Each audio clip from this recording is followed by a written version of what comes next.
नमस्कार, आप देख रहे हैं साधना न्यूज़ का विशेष कार्यक्रम सवाल तो पूछेंगे और आपके साथ मैं हूं देवेंद्र पटेल। रियल हीरो है पुलिस। जी हां, आज इसी मुद्दे पर हम बात करेंगे। दरअसल देखा जाता है कि किसी झंझट में पड़ने के भय से आम आदमी जिस पुलिस के घर न आने की कामना करता था, वही पुलिस इन दिनों लॉकडाउन में उन्हीं लोगों के लिए किसी फरिश्ते से कम नहीं है। सुरक्षा में तैनात पुलिसकर्मियों पर इस बार कोरोना बीते साल की अपेक्षा अधिक कहर बरपा रहा है। जानकारी के अनुसार अकेले भोपाल में ही 300 से अधिक पुलिसकर्मियों कोरोना पॉजिटिव हो चुके हैं। वहीं एमपी की अगर मैं बात करूं तो अप्रैल की शुरुआत से लेकर अभी तक करीब दर्जन भर पुलिसकर्मियों ने अपनी जान गंवा दी है। बीते 9 अप्रैल की अगर बात करूं तो भोपाल में बीते 9 अप्रैल को ट्रैफिक एसआई महेंद्र सिंह ठाकुर की कोरोना से मौत हुई। वहीं भोपाल के बाग सिवनिया थाने में तैनात एक एसआई कुंजीलाल का भी 11 अप्रैल को कोरोना से निधन हो गया। कुल मिलाकर बात यह है कि कोरोना महामारी जैसे जैसे खतरनाक रूप ले रही है, वैसे ही आम लोगों के साथ साथ अब सिस्टम चलाने वाली जितनी भी संस्थाएं हैं, वहाँ पे भी कोरोना से लोग बीमार होने लगे हैं। यही वजह है कि आम जनता के साथ साथ अब कोरोना संक्रमण की चपेट में मध्य प्रदेश पुलिस भी आ चुकी है। लेकिन इन सब के बावजूद बिना डरे और निडरता के साथ कोरोना संक्रमण से जूझ रही है हमारे मध्य प्रदेश की पुलिस। और इन्हीं रियल हीरो से आज हम आपको रूबरू कराएंगे और वर्तमान परिस्थितियां क्या हैं पुलिस को लेकर, हम बताएंगे हमारी मध्य प्रदेश पुलिस को लेकर। और हमारे साथ इस खास मुद्दे पर चर्चा करने के लिए हमारे साथ जुड़े हुए हैं हमारे editor in chief Madhya Pradesh के डॉक्टर शिशिर उपाध्याय जी, और साथ में जबलपुर जीआरपी से पायल भल्ला जी जुड़ी हुई हैं। मैं दोनों मेहमानों का बहुत बहुत आपका स्वागत करता हूं। धन्यवाद। शिशिर सर, नमस्कार। आपके पास मैं बाद में आऊँगा। पायल जी को मैंने आज जब दोपहर में बात की, उसके बाद मैंने इनको स्काइप पर जोड़ा है। पायल जी, मैं आपसे ये जानना चाहूँगा कि आप जीआरपी जबलपुर में पदस्थ हैं, वर्तमान परिस्थितियों से आप भी भली भांति अवगत हैं। हम धरातल पर ये दिखाने की कोशिश कर रहे हैं कि पुलिस अपना किस तरह से काम कर रही है। आपका भी कुछ ऐसी दिनचर्या जो आप इस कोरोना काल में जो आप करती आ रही हो? जी।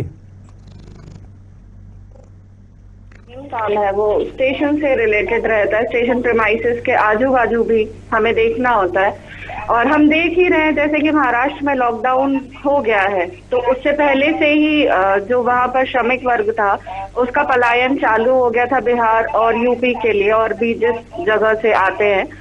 तो ट्रेनों में जिस तरह से भीड़ बढ़ी है वो हमारे लिए काफी चैलेंजिंग है ग्राउंड जीरो पर, क्योंकि उनको भीड़ को मैनेज करना बहुत बहुत कठिन कार्य है। बट फिर भी हमारे पुलिसकर्मी उनसे पालन करवाते हैं जितना हो सकता है। सोशल डिस्टेंसिंग का, पानी के लिए, वो खाने के लिए, मतलब काफी स्टॉल्स में उनकी भीड़ जमा हो जाती है, तो काफी जब दिक्कत होती है हमें, हम खुद की भी परवाह किए बिना किसी तरीके से हम कर रहे हैं। और लास्ट ईयर से ही हमारे ये प्रैक्टिस में आ गया था कि हमें कैसे करवाना था। बट दोनों परिस्थितियां बहुत अलग है। इस बार की परिस्थिति बहुत अलग है, पिछली बार की परिस्थिति बहुत अलग है। पिछली बार हमने ये नहीं देखा था, फेटेलिटी रेट इतना नहीं था जितना इस बार है, और इस बार सबको डर है।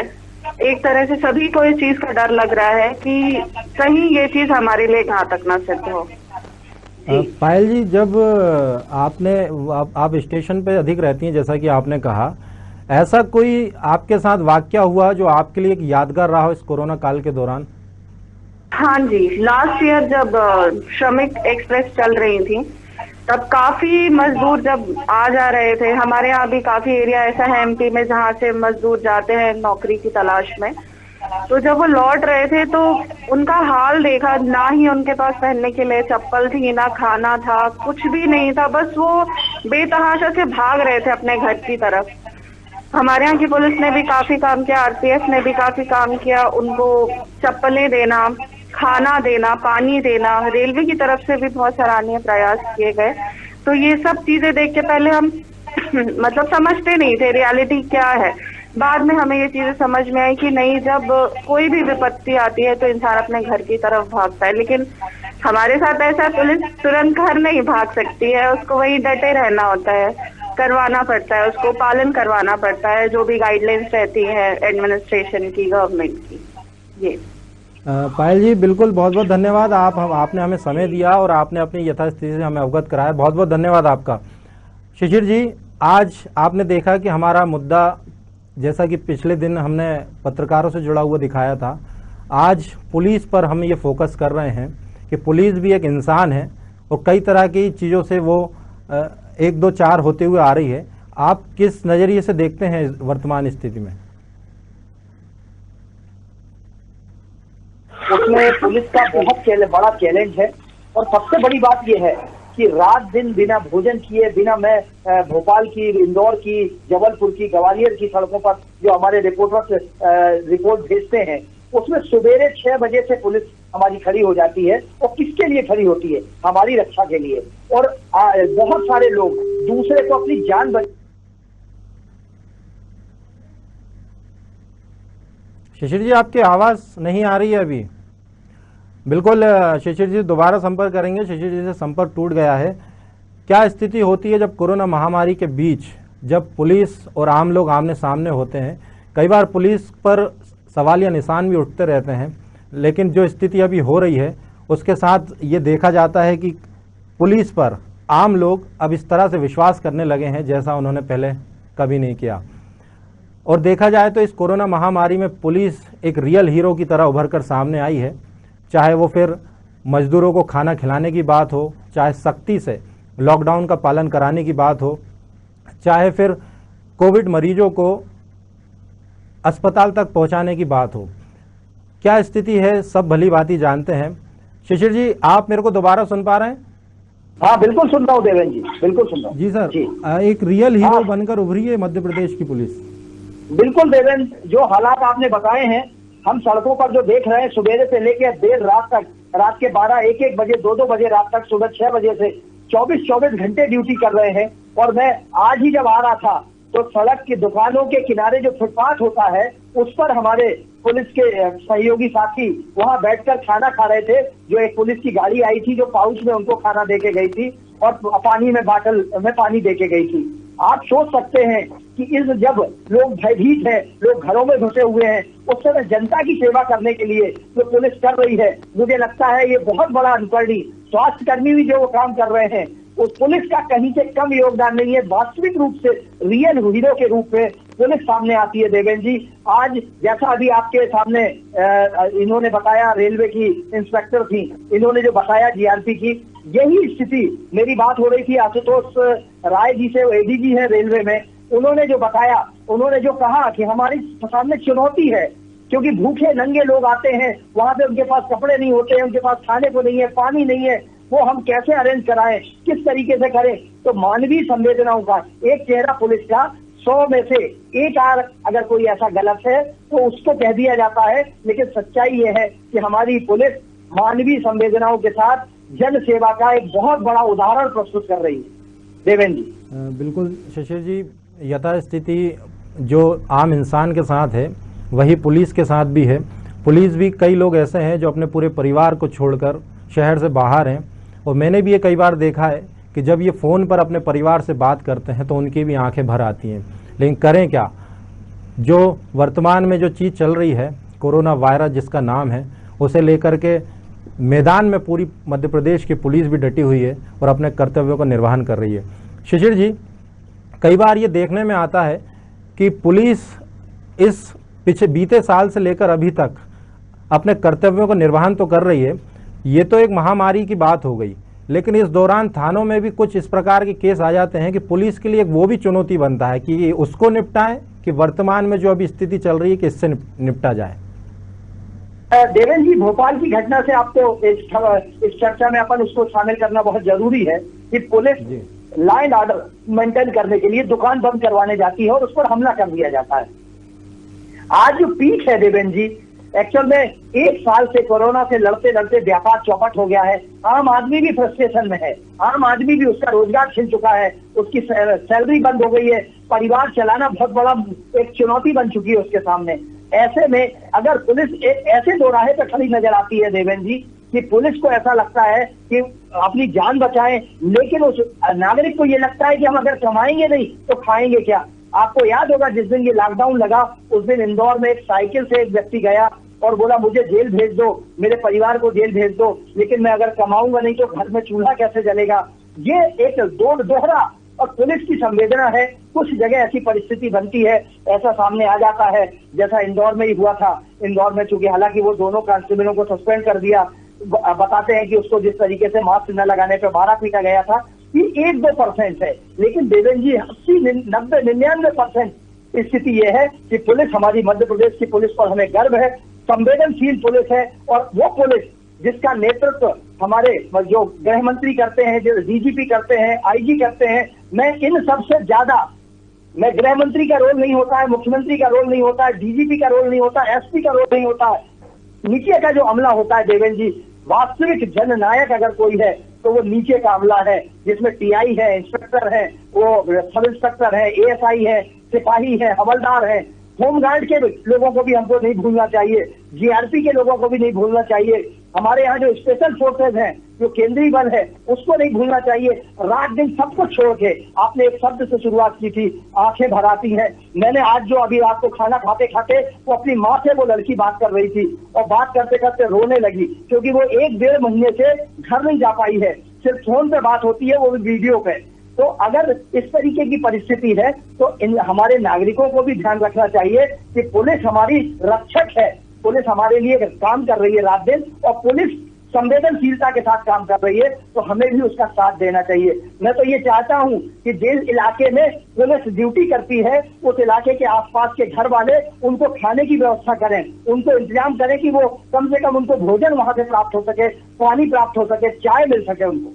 बिल्कुल शशि जी, कुछ समाज सेवी संस्थाएं इस पर काम कर भी रही हैं। शशि जी, एक छोटा सा सवाल और मेरे से आपसे है मेरे को कि कानून व्यवस्थाओं की पुलिस के सामने एक चुनौती तो रहती है, वो व्यवस्थाएं भी भली भांति वो निभाते हैं, लेकिन इस दौरान कहीं ना कहीं एक वीआईपी ड्यूटी का भी क्रेज सामने आता है। उस दौरान भी पुलिस जो है वीआईपी ड्यूटी में भी मशगूल हो जाती है। इस पर क्या कुछ कहेंगे आप कि ये स्थिति में जनता की सेवा करें कि वीआईपी ड्यूटी में व्यस्त रहें? आज ही एक जगह में रुका हुआ था, एक कोई सज्जन निकल के जा रहे थे तो उनको जाने दिया गया, और वो चूंकि बहुत बड़ी कार में थे, MP02 लिखा हुआ था, तो मैंने उनसे जब कहा तो उनका दर्द था कि ये वीवीआईपी ड्यूटी के नाम पे, वीआईपी ड्यूटी के नाम पे जो दुरुपयोग करते हैं हमारे खादीधारी, हमारे सम्मानी जनप्रतिनिधि, हमारे सम्मानी जो दूसरे अन्य लोग हैं, ये जिस तरीके का दुरुपयोग करते हैं देवेंद्र जी, वो दुरुपयोग पुलिस का नहीं होना चाहिए। मैं आज भी आपको गारंटी के साथ बता सकता हूं, उसको चूंकि प्रूव करने में थोड़ा सा समय लगेगा, लेकिन हमारे यहाँ सड़कों पर नागरिकों की सुरक्षा करने से ज्यादा अमला इन बड़े अधिकारियों के घरों में काम करता नजर आता है, और ये दुर्भाग्य है।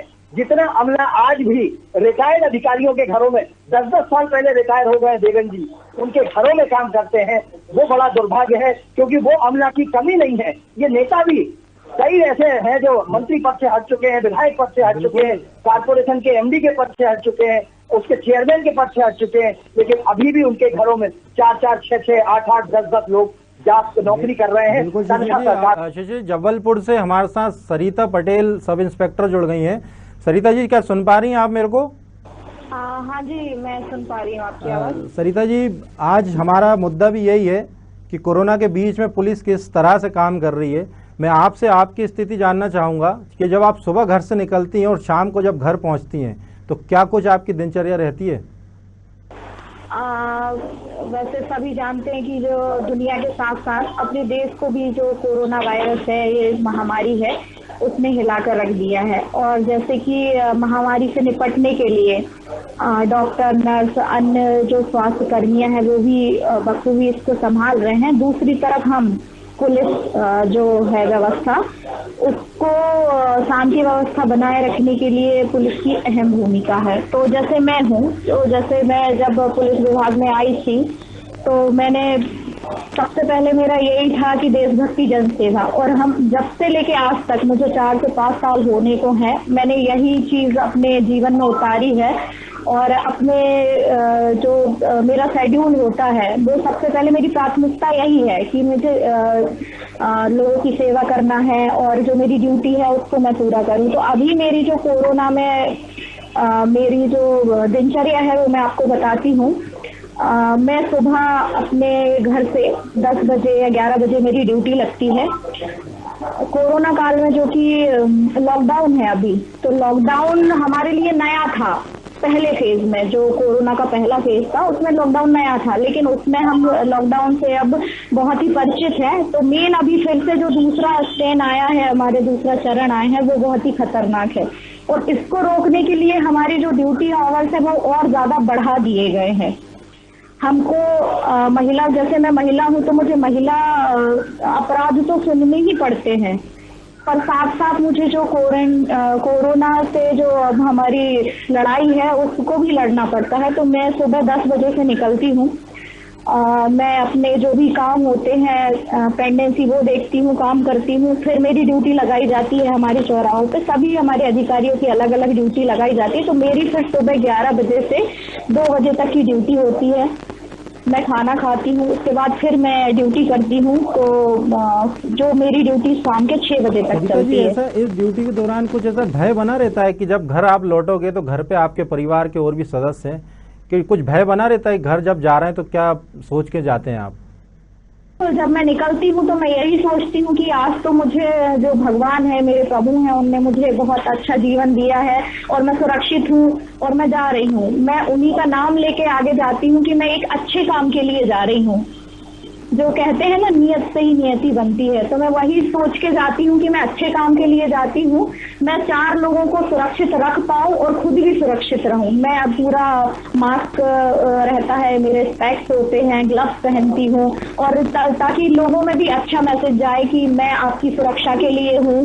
तो मैं पहले अपने आप को सुरक्षित करती हूँ, तभी मैं दूसरों को सुरक्षा प्रदान कर सकती हूँ। डर रहता है, मेरे घर वालों को भी डर रहता है, लेकिन क्या है कि अब हम उससे हमको लड़ने के लिए पहले खुद को उस डर से निकालना पड़ता है। हम अपना डर जो है हम किसी को दिखाते नहीं है। हमारा परिवार से भी फिर हमको बहुत सपोर्ट मिलता है। जब हम डरते नहीं है तो सामने वाला भी नहीं डरता है। बिल्कुल सरिता जी, बहुत बहुत धन्यवाद। हम चाहेंगे आप भी ऐसे ही जनता की सेवा करती रहें और आगे बढ़ते रहें। वर्तमान में हमारे साथ आईपीएस, वरिष्ठ आईपीएस डीसी सागर साहब हमारे साथ जुड़ चुके हैं। सागर जी, शायद कुछ तकनीकी खामी आ गई है। शिशिर जी, जैसा कि अभी सरिता जी को आपने सुना और मैंने भी सुना कि उनको भी ये डर तो रहता है जब घर पहुंचते हैं, लेकिन सपोर्ट की बहुत ज़रूरत होती है, चाहे वो परिवार हो चाहे अधिकारी लेवल के हों। जी, अभी पटेल मैडम ने कहा, ये उनके लिए चुनौती है और ये देश में 100 साल बाद ऐसी विषम परिस्थिति आई है। इसके पहले आपदा विपदा और जो इस तरीके की परिस्थिति बनती थी वो छोटी हुआ करती थी, लेकिन आज के जो हालात हैं वो मुझे लगता है कि ये 100 सालों में पहली बार किसी ने ऐसे हालात नहीं देखे थे जो हो रहे हैं। उसमें पुलिस का जो रोल है मुझे लगता है सैल्यूट करने लायक है। पुलिस की जो स्थिति है वो इतनी विषम परिस्थिति में भी सुबह से लेकर रात तक, अभी आपको देवेंद्र जी अपन ने अभी खबर चलाई थी, मैंने सारे अधिकारियों के फोटोग्राफ्स भी दिखाए थे, वीडियो दिखाए थे, कि जिसमें पीएचक्यू तक आज हमारे जो कांस्टेबल हैं, हमारे जो थानेदार हैं, हमारे जो हवलदार हैं, एएसआई है, सब इंस्पेक्टर हैं, इनसे बढ़ के आईपीएस अधिकारियों तक कोरोना पहुंच गया और पीएचक्यू के 1 दर्जन के आसपास अधिकारी इससे संक्रमित हो गए थे। तो ये ड्यूटी करते करते, मीटिंग करते करते, अपना फर्ज निभाते निभाते ऐसे हालात हुए हैं। तो ये मुझे लगता है कि पुलिस जो अपना रोल निभा रही है, जो देश में जो हालात है उसमें पुलिस का रोल वास्तविक रूप से जननायक का रोल है। क्योंकि एक अस्पताल में बैठ के डॉक्टर जो उसे ये पता है कि उसे कैसे सुरक्षित रहना है, एक नर्स को ये पता है कैसे सुरक्षित रहना है, लेकिन पुलिस को जो जिस तरीके से पुलिसिंग की जाती है उसके पास कोई सिवाय मास्क लगाने के अलावा उसके पास, और पुलिस के पास इतना फंड भी नहीं होता। देवेंद्र जी, मैं लंबे समय से 28 पत्रकारिता कर रहा हूँ, पुलिस के पास आज भी इतना फंड नहीं होता है कि वो अपने हर कर्मचारी को मास्क से लेके, फेस शील्ड से लेके और सैनिटाइजर सारा इंतजाम कर सके। ये संभव भी नहीं हो पाता क्योंकि अमला सुबह से लेकर रात तक ड्यूटी करता रहता है। जी, हमारे साथ वरिष्ठ आईपीएस डीसी सागर साहब जुड़ चुके हैं। सर, बहुत बहुत स्वागत करता हूं मैं आपका। हाँ, धन्यवाद, बहुत बहुत शुक्रिया आपका इस मंच के लिए। सर, आपसे इस सवाल के साथ मैं आपसे बात करूंगा कि पुलिस प्रशासन और सरकार के लिए इस तरह के हालातों से निपटना तो चुनौती है ही, साथ ही अफवाहों से भी अलग तरह की परेशानी पैदा होने लगती है। इन अफवाहों से न केवल प्रशासन और सरकार बल्कि आम लोगों को भी दिक्कतें होती हैं। अफवाहों से मेरा तात्पर्य तो आप समझ ही गए होंगे। दरअसल मेरा सवाल यह है कि इस तकनीकी युग में सोशल मीडिया पर अफवाहें इतनी तेजी से फैलती हैं कि इन्हें रोकना पुलिस के लिए एक बड़ी चुनौती हो जाती है। पुलिस इसे किस तरह से हैंडल करती है सर?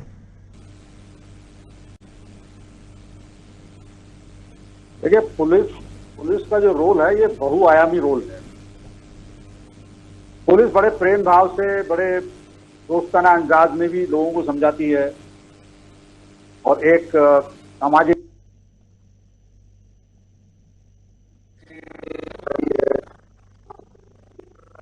हो, और इसमें जनता को भी बढ़ चढ़ के आगे आना चाहिए कि वो ये जितने भी मिस इन्फॉर्मेशन है उसको फॉरवर्ड ना करें। कि आपके पास आ गया तो उसको डिलीट कर दीजिए, और जिसने भेजा है उसको समझा दीजिए या उसको ब्लॉक कर दीजिए। पुलिस के पास में एक जो जादुई छड़ी है वो ये है कि पुलिस अपने खून पसीने से, अपनी मेहनत से जनता के दिलों में घर कर सकती है, जनता के दिलों में एक जगह बना सकती है कि हम भी इंसान हैं। जैसे कि अभी हमारे साथी बोल रहे थे कि पुलिस के पास में कोई ऐसी एक्सपर्टीज नहीं है कि वो कोरोना वायरस से अपने आप को कैसे बचा ले, उसको भी उतना ही पता है जितना जनता को पता है। तो पुलिस एक अलग तरह की ट्रेंड महकमा है, डिपार्टमेंट है। परंतु आगे आने वाले दिनों में जब ये पुलिस की ट्रेनिंग होगी जवानों की, हमारे जो आगे आने वाले जो हमारे जो नए रिक्रूटीज होंगे, नए जो हमारे अधिकारी कर्मचारी होंगे, और इवन अब भी जो हैं, उनको हर तरह से इस बात की जानकारी दी जा रही है एक्सपर्ट्स के माध्यम से कि मास्क हम क्यों लगाएं, हाथ क्यों धोएं, सोशल डिस्टेंसिंग रखने से क्या होगा, और ये जो ट्रांसमिशन है ये हवा से हो रहा है या किस चीज से हो रहा है। तो कहने का तात्पर्य यह है कि उनमें भी ये बात उनको समझ में आ रही है, और वो अपने परिवार को, अपने परिजनों को इस ज्ञान को प्रसारित करते हैं कि आज हम ये सीख के आए हैं। मैंने देखा कुछ फुटेज में, कुछ फोटोग्राफ्स में इतने मार्मी फोटोग्राफ्स हैं कि पिताजी जो है पुलिस में यूनिफॉर्म पहन के बाहर खाना खा रहे हैं और कमरे में धीरे से उनकी बच्ची देख रही है। वो बच्ची से मिल नहीं सकता, बच्चे से मिल नहीं सकता, बीवी से मिल नहीं सकता, माता जी के चरण स्पर्श नहीं कर सकता, पिताजी से नहीं मिल सकता। तो कहने का तात्पर्य है कि वो अपनी जवाबदारी समझता है। तो उसमें अब ये गुण, ये नॉलेज, ये ज्ञान, ये प्रज्ञा आ गई है कि ये एक ऐसी छुआछूत की बीमारी है जो एयरबोर्न भी हो सकती है, छूने से हो सकती है, और किसी ने अगर किसी प्रकार से छींक दिया है उससे भी हो सकती है, या जहां छींका है वहां पर आपका हाथ पड़ गया और आपको पता नहीं है, उससे भी हो सकता है। कहने का मतलब एक जो सोसाइटी में सिविक सेंस है वो लाना बहुत जरूरी है, और वो अकेले पुलिस नहीं ला सकती, क्योंकि ये काम डंडे के जोर पे नहीं हो सकता। ये काम सिर्फ प्रेम, मोहब्बत और एक आईना दिखा के हो सकता है। हमको आईना दिखाना होगा कि ये देखिए आंकड़े बढ़ते हुए, जो हमारे जो साथी जो काल के गाल में चले गए, जो मृत्यु को प्राप्त हुए, उसमें कहीं ना कहीं ऐसी अनदेखी जरूर है। वो लापरवाही तो नहीं हो सकती, लेकिन ये हो सकता है उनकी नॉलेज में ना हो वो चीज, और वो फिर उसके चपेट में आ गए। इसको चपेट में आना बोलते हैं। तो इसलिए हम सबको मिलके पुलिस, जो कि एक उसको देवदूत की संख्या भी दी गई है डॉक्टर्स और नर्सेज और वार्ड बॉय के साथ में, कि पुलिस जो है ना, अभी भी आप देख लीजिए तपती धूप में पुलिस वाला वहां पर खड़ा होकर अपनी ड्यूटी करता है मुस्तैदी से। डॉक्टर जो अपनी ड्यूटी करते हैं उस मास्क को पहनकर, जिसमें सांस लेना भी बड़ा मुश्किल होता है, लेकिन वो कर्तव्य की बलि वेदी पर अपने आप को न्यौछावर किए बैठे हुए सभी। तो ये जनता को समझना चाहिए। जनता में जिस दिन ये समझ में आ जाएगा कि ये सब हमारे लिए कर रहे हैं, हम हमारी भी कुछ जवाबदारी बनती है जनता के लिए, तो हम भी कुछ करें। तो वो भी, यदि उनको कहा गया है कि आप ये मत करो, आप बाहर मत निकलो, मत जाओ वहां पर, और अपने आसपास का वातावरण साफ रखो, कम से कम अपने आप को साफ रखो, सैनिटाइज करके रखो, नहीं है तो साबुन पानी से धोइए आप। तो ये चीज है, ये हम सबको मिलकर करनी पड़ेगी। पुलिस भी जो है जनता में से निकल के आती है, पुलिस भी वही प्राणी है, वही खाती है जो हम सब आप लोग खाते हो। तो कहने का मतलब ये है कि हम सबको मिलके ये युद्ध जो है ये सामूहिक रूप से लड़ना है, अकेले किसी के बस का युद्ध लड़ना नहीं है। यद्यपि इसमें आज भी सर्वोपरि जो है वो हमारे डॉक्टर्स, नर्सेज और वार्ड बॉयज हैं, जो कि इतनी अपनी जिंदगी को दांव पे लगाकर काम कर रहे हैं। उनसे प्रेरणा लेके हमारे पुलिस वाले भी अपनी जान की बाजी लगाते हैं, और पुलिस वाले जो अपने अंदाज में अपनी जान की बाजी लगा रहे हैं। तो आज की डेट में ये एक तरह का युद्ध है जिसे हमें बिना अपने आप को नुकसान पहुंचाए हुए, बिना दूसरे को नुकसान पहुंचाए हुए इस युद्ध को जीतना है। उस हमारी जो सार्वजनिक रूप से जो शत्रु है कोरोना वायरस या उसके जितने भाई बहन हैं कोरोना वायरस के, उन सबको हमें मात देनी है, शिकस्त देनी है। तो इसके लिए संयम बहुत जरूरी है। तो ये जो आप बोल रहे हैं कि सोशल मीडिया पे ये फैला दिया वो फैला दिया, कौन फैला रहा है? ये सामाजिक प्राणी फैला रहा है। तो उनको जवाबदारी समझनी चाहिए कि ऐसा न करें। इसलिए मेरे से जब पूछा गया कि आप क्या बोलोगे, मैंने कहा मैं तो वो बोलूंगा जो मैं करता हूँ। मैं किसी को कोई सलाह नहीं दे रहा, मैं तो उसे इतना बता रहा हूँ कि मैं अच्छे किस्म का मास्क पहनता हूँ, नंबर 1। नंबर 2, अपने हाथों को साबुन पानी से धोता हूँ, जहां नहीं होता साबुन पानी वहां सैनिटाइजर से अपने आप को सैनिटाइज करता हूँ। तीसरी चीज, दूरी बनाने की कोशिश करता हूँ कि कम से कम ऐसा फासला जो निर्धारित है WHO द्वारा या फिर शासन के द्वारा, उतना फासला हम बना के रखें और एक दूसरे के संपर्क में अनावश्यक ना आए हम लोग। बिल्कुल सर, मैं एक सवाल और आपसे पूछता हूं, उसके बाद हमारे एडिटर इन चीफ शिशिर जी आपसे बात करेंगे। सर, ये देखा जाता है कि लोगों का उत्साह बढ़ाने और उनका मनोरंजन करने के लिए भी पुलिस वाले बॉलीवुड के लोकप्रिय गाने गाते भी नजर आते हैं। कई जगह आपने भी देखा होगा, ऐसे पुलिस वालों के वीडियो सोशल मीडिया पर खूब शेयर होते हैं और कई जगहों पर लोगों ने पुलिस कर्मियों पर फूल भी बरसाए। क्या ये माना जाए कि अब पुलिस की छवि आम लोगों की नजरों में पहले की अपेक्षा काफी बदली हुई है? देखो, ये जो आपने बताया ना, स्टंट जो है, गाना गाना, उत्साह बढ़ाना, मैंने देखा इसमें लोगों ने क्या किया, वो पुलिस वाले के पीछे जो है डीजे चला आ रहा है और डीजे के साथ में 10 लौंडे और आ गए। वो पता चला कि वो एक तरह का वो इवेंट हो गया। वो गलत, ऐसा नहीं होना जी। हम तो कोशिश कर रहे हैं, लोग दूर रहे हैं, लेकिन ये इस प्रकार के जो इवेंट है जिसमें कि आप यदि आप गाना गा रहे हो, उत्साहवर्धन करो, अच्छी बात है, तो आप अकेले ऐसे कीजिए कि लोगों को सुनाई दे। लेकिन उसके लिए जरूरी नहीं कि आप वहीं जाकर सेल्फी ले लो उसके साथ में।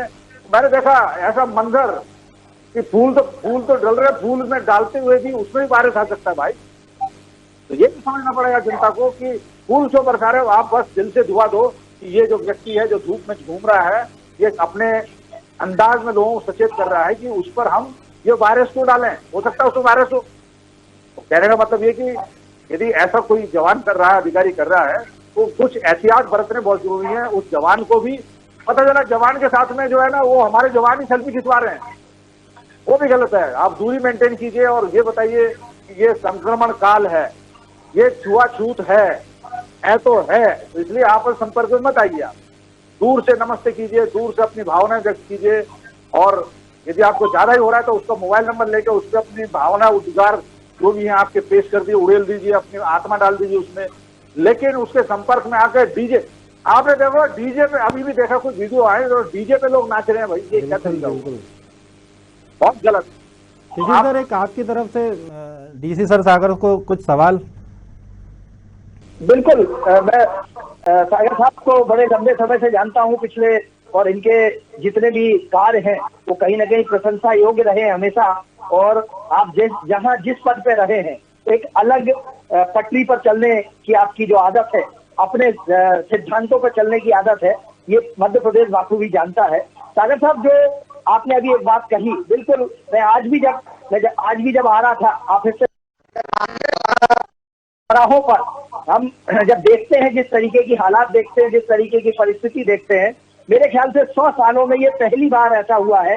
आपको भी जो फेस करना पड़ रहा है, जो ड्यूटी जिस तरीके की आप लगा रहे हैं, जिस तरीके से हमारे जो जननायक, वास्तविक जननायक हैं, रात दिन एक कर देते हैं, रात दिन लगातार मेहनत कर रहे हैं, उसके बाद कई बार अपेक्षाकृत उतना सहयोग शासन से, सरकार से, प्रशासन से, जनप्रतिनिधियों से, मैं बात ये इसलिए कह रहा हूं कि कोरोना का इफेक्ट PHQ तक पहुंच गया, मुख्यालय तक पहुंच गया, बहुत सारे कहीं कमी रह जाती है, क्योंकि बड़े बड़े बंगलों में, मंत्रियों के बंगलों में, मुख्यमंत्री जी के यहाँ, गृह मंत्री जी के यहाँ, वहां तो काफी सिक्योरिटी की व्यवस्था हो जाती है, लेकिन कहाँ कमी रह जाती है जिससे कि ये संक्रमण ऊपर तक पहुंच जाता है। नहीं, ये जो आपने बात कही कि पुलिस मुख्यालय जहां पर हमारे वरिष्ठ अधिकारी रहते हैं, कार्यरत रहते हैं, ये वायरस नहीं जानता कि कौन किस पद पर है, कौन क्या है, वायरस को कुछ नहीं मालूम। वायरस जो है वो तो इतना जानता है कि मेरे को माकूल वातावरण कहाँ मिलेगा, तो वो माकूल वातावरण जहां ढूंढ लेता है वहां पहुंच जाता है वो। अब पुलिस मुख्यालय में कोई ना कोई व्यक्ति ऐसा जरूर गया होगा जो संक्रमित होगा, और वहां संक्रमित व्यक्ति के द्वारा, क्योंकि वो पूरा एयर कंडीशनड है, पूरा जो हमारा भवन है, तो उस सेंट्रली एयर कंडीशन भवन में यदि आप वहां वायरस छोड़ के आ गए तो वो वायरस वहीं घूमता रहेगा, क्योंकि ये जो है और स्प्लिट एसी का जमाना है, यहाँ पर वही हवा घूमती है अंदर। मतलब पहले जैसे डेजर्ट एसी नहीं है कि बाहर हवा जा रही है, वो ये हवा यहीं घूमती रहेगी। तो कहने का तात्पर्य ये है कि हमें जो प्रवेश करने के प्रोटोकॉल है, उन प्रवेश करने के प्रोटोकॉल को हमें थोड़ा सख्ती से इसमें लाना पड़ेगा। यदि वहां पर कोई व्यक्ति किसी प्रकार से, किसी को यदि फ्लू है, बुखार है, या किसी के रनिंग नोज है, या बॉडी एक है, वहां एंट्री पर इवन अधिकारी जो हैं, उन अधिकारियों से भी पहले वहां पर उपस्थित, चाहे वो वार्ड बॉय हो, वो वार्ड बॉय इन 5-6 प्रोटोकॉल को पूछ ले कि भाई ईमानदारी से बताओ, ये लिखा हुआ है, इनमें से कोई आप में लक्षण तो नहीं है? यदि नहीं है तो आप जाइए, लक्षण है तो आप यू टर्न लीजिए, कृपया आराम कीजिए, कोई आपसे नहीं पूछ रहा, कोई तनख्वाह नहीं काट रहा आपकी। कहने का मतलब ये है कि सिर्फ ये करना कि जो हमारा इंफ्रारेड थर्मोमीटर वो है, उसको टेम्परेचर लेने का IR रेट से, वो सिर्फ ऐसा करते हैं, यहाँ लगा रहा, देख किधर रहा, वो उससे कुछ नहीं होना। आप तो प्रोटोकॉल के 5-6 बिंदु लिखिए उसमें, जो इसके सिम्टम्स हैं, इन सिम्टम्स में से कुछ है क्या आपको? यदि इनमें से है कुछ तो कृपया करके आप दूसरों की चिंता पालिए, अपनी चिंता नहीं है। बिल्कुल सागर साहब, एक और सवाल में आपसे, कर्मी इन दिनों कई मोर्चे पर डटे हुए हैं, वो लॉकडाउन लागू कराने से लेकर कोरोना संक्रमित मरीजों तक संपर्क में रहते हैं और उनको अस्पताल तक पहुंचाने का काम करते हैं। चेक पॉइंट पर लोगों की चेकिंग भी करते हैं, अस्पताल में क्वारंटाइन सेंटर को भी देखते हैं, कंटेनमेंट जोन जैसी जोखिम वाली जगहों पर भी सुरक्षा मुहैया करा रहे हैं। इन सब के साथ वो कोरोना को लेकर आम लोगों के मन में जो एक डर बना हुआ है कि क्या कुछ उनके साथ भी ना घट जाए। सर, मेरा सवाल सिर्फ ये है कि क्या पुलिस में भर्ती होने से पहले इस तरह की ट्रेनिंग पहले से दे दी जाती है कि जन सेवा ही अपनी देश सेवा रहेगी? जी देखिए, पहला जो नियम है पुलिस का वो यही है, देशभक्ति और जन सेवा।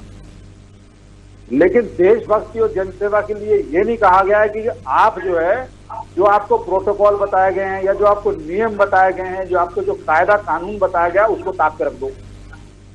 ठीक है, जैसे उदाहरण के लिए आपको तैरना नहीं आता, उतना अच्छा, लेकिन यदि कोई डूब रहा था आप उसमें कूद गए, तो ये आपकी जो ट्रेनिंग है, सिखलाई है, वो भी बेकार। इसमें कायदा ये होना चाहिए कि यदि कोई डूब रहा है तो आपको तैरना नहीं आता, आपको विश्वास अपने पे नहीं है, तो आपको चाहिए कि कुछ ऐसी चीज देखें वहां, क्या कोई रस्सी पड़ी है, कोई बांस पड़ा हुआ है, कोई और हल्ला करके यदि किसी को तैराक को मिल जाए वहां पर। कहने का मतलब ये है कि आपको यदि नहीं तैरना आता तो आप और रास्ते ढूंढिए।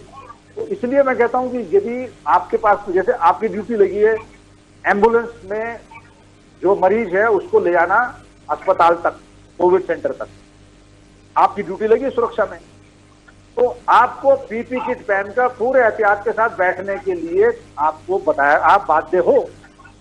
तो इसमें आप लापरवाही करेंगे तो नुकसान होगा आपका और आपके आसपास जो भी होगा। तो ये हमारी ट्रेनिंग में रहेगा।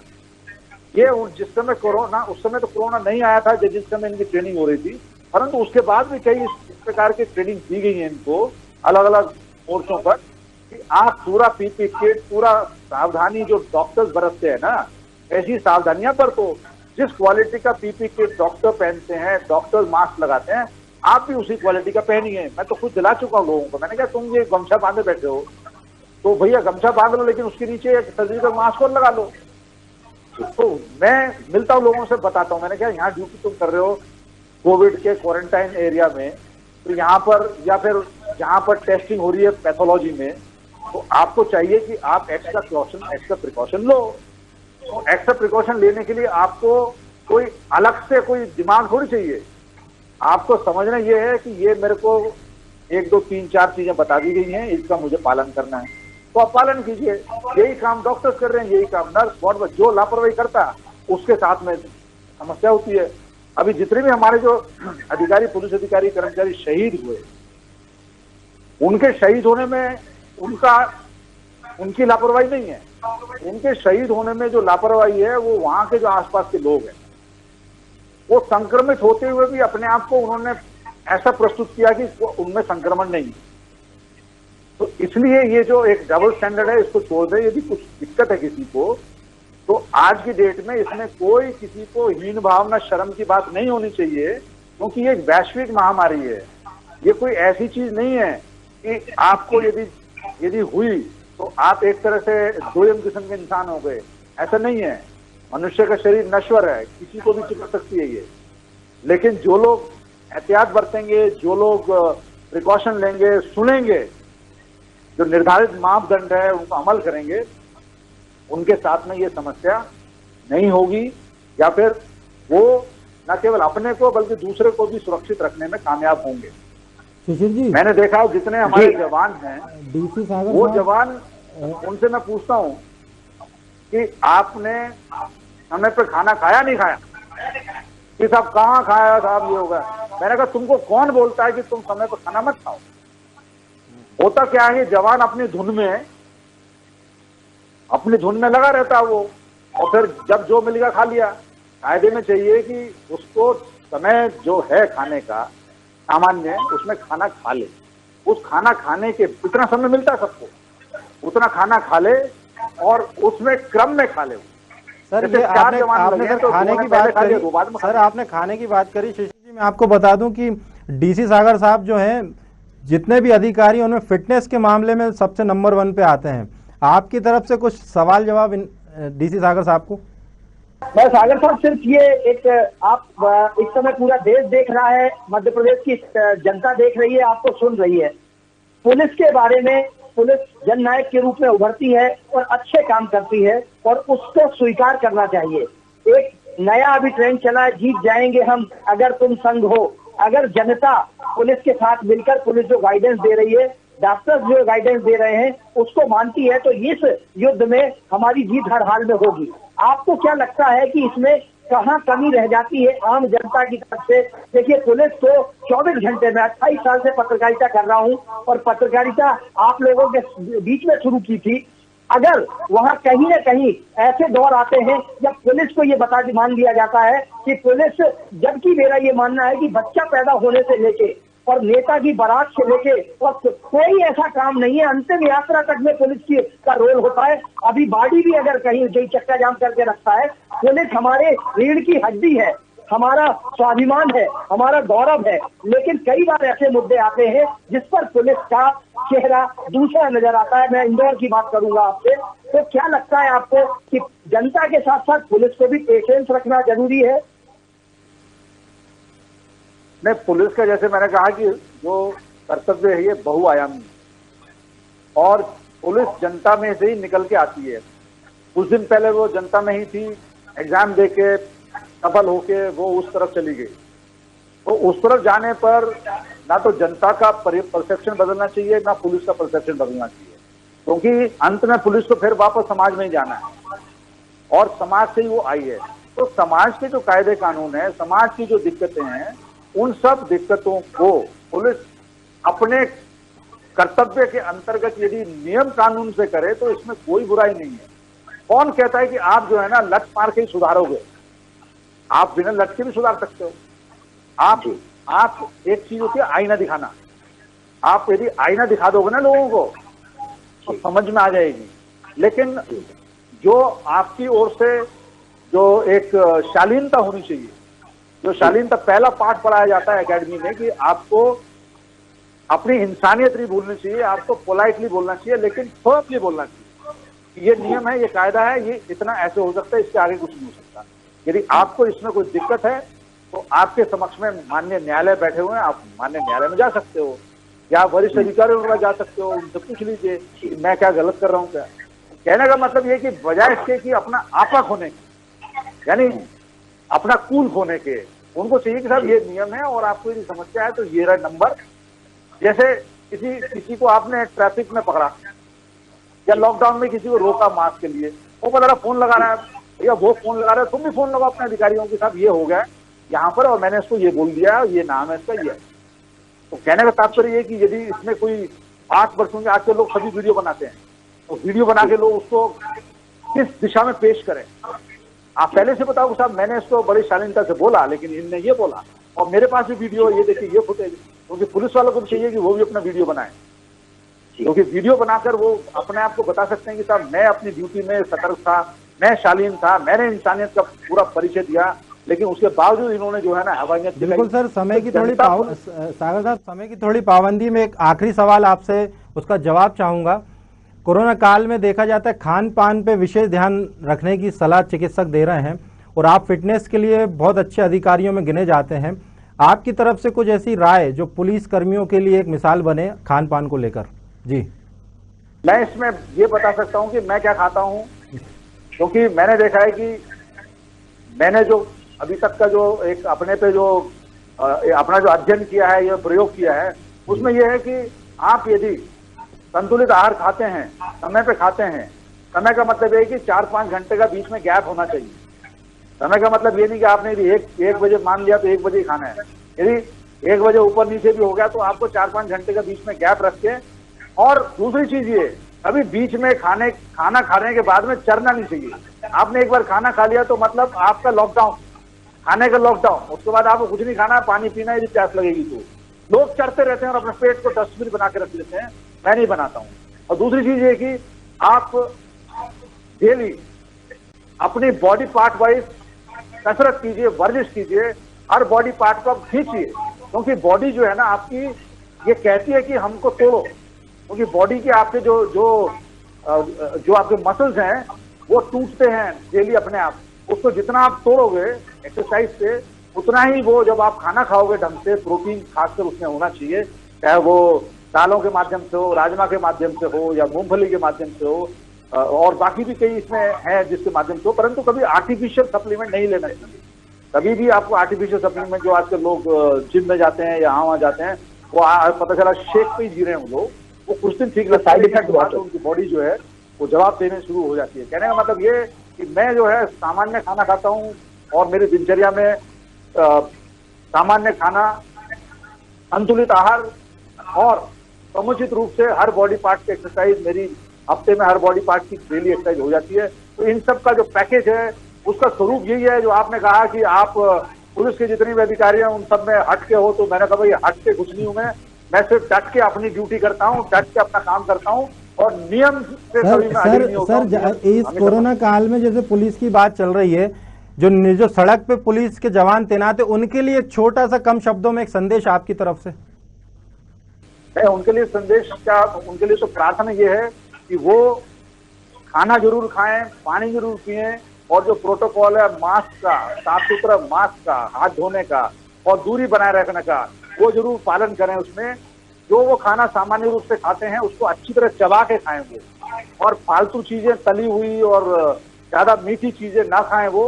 और दूसरी चीज मैंने देखी है कि लोग लॉकडाउन को अमल में लाने के लिए गाड़ी के अंदर झांकते हैं कि भी तेरा कौन है क्या है। आप गाड़ी से उतरवा लीजिए उनको, क्योंकि आप उनकी कांच नीचे करा के अंदर करेंगे तो संक्रमण सीधा ले रहे हैं आप। तो ये एक चीज मैं चाहता हूँ कि हमारे जो जितने भी अधिकारी कर्मचारी इस ड्यूटी में लगे हैं, इस युद्ध में लगे हुए हैं, तो वो अपनी इन सब कुछ छोटी छोटी चीजों को भी ध्यान में रख लेंगे तो कोई वजह नहीं है कि हमारा जवान स्वस्थ ना रहे, हमारा जवान मुस्कुराता ना रहे, हमारा जवान जो है डट के इस युद्ध में विजयी पताका फैलाने में एक अभिन्न अंग ना हो, डॉक्टर के साथ साथ और बाकी लोगों के साथ साथ। बहुत बहुत धन्यवाद सर, हमसे जुड़ने के लिए। आपसे बहुत ही महत्वपूर्ण जानकारियां हमें प्राप्त हुई।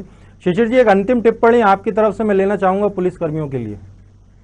देखिए, जैसा अभी डॉक्टर सागर साहब ने कहा, मुझे ऐसा लगता है कि इसी संबल के साथ, इसी लक्ष्य के साथ, जनसेवा की भावना के साथ, क्योंकि ये अदृश्य शत्रु है हमारा, और इस अदृश्य शत्रु में कोई भी गलती, कोई भी कमी हमको नुकसान पहुंचा सकती है। हमारे जितने साथी, हमारे पुलिस के साथी हो या डॉक्टर हो या दूसरे लोग हो जो शहीद हुए हैं, इस अदृश्य शक्ति से उन्हें जानबूझ के लापरवाही नहीं करी होगी, लेकिन गलती तो हुई है, किसी दूसरे के माध्यम से हुई हो, तो इस बार वो गलती भी नहीं करना है। हमारे पुलिस के साथी जो सड़कों पर रात दिन मेहनत कर रहे हैं और हमारे लिए मेहनत कर रहे हैं, हमारी जनता के लिए मेहनत कर रहे हैं, तो हमें भी उनका साथ देना है। अगर हम उनकी मदद कर सकते हैं तो उनकी जो आदेश है उसका पालन करें। हम कोशिश करेंगे सिर्फ जहाँ जरूरी काम है तभी बाहर जाएं, शालीनता से बात करें और विनम्रता के साथ, क्योंकि हमें ये पता है कि हम 1 घंटे 2 घंटे काम करते हैं तो हम कितने इरिटेट हो जाते हैं। 24 घंटे काम करने वाले हमारे साथी, उनको सैल्यूट करने की जरूरत है,